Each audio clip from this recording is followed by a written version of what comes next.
Gipahigayon ng turnover ceremony alang sa bagong acting regional director sa Police Regional Office 11 sa Davao City nga gitambungan ni DILG Secretary Benjamin Abalos Jr. ug PNP Chief General Romel Marbil. Dugang detalye sa report ni Kent Abrigana. I hereby assume my position as acting regional director of Police Regional Office 11 effective September 25, 2024.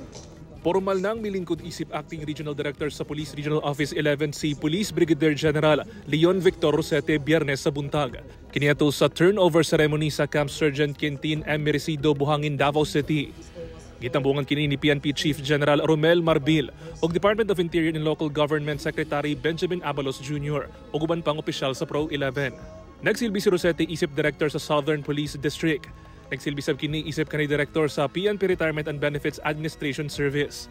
Nahimo sab kini nga Deputy Director for Administration of the PNP Integrity Monitoring and Enforcement Group ug nagsilbi sab kini isip kanhi Commander sa Nueva Ecija Provincial Police Office.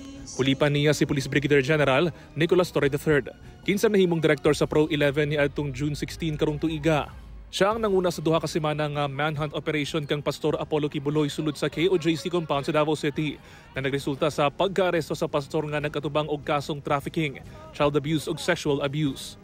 Sa mensahe ni Torre, gibutyag niini nga wala niya ginakonsidera nga kaaway ang KOJC ug wala sab kini kasuko kanila. This has never been personal. This could just be part of the roles that we play.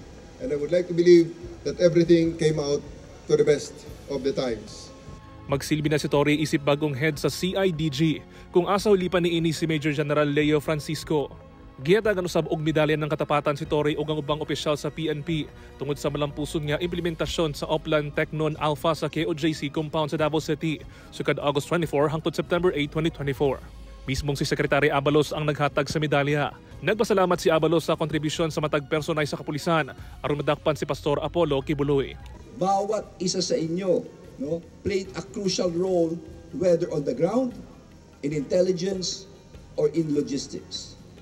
It is a reminder of how powerful we are when we come together with a shared purpose. Kauban, si Jojo Solarte sa kamera. Ako si Kent Abrigana para sa One Mindanao.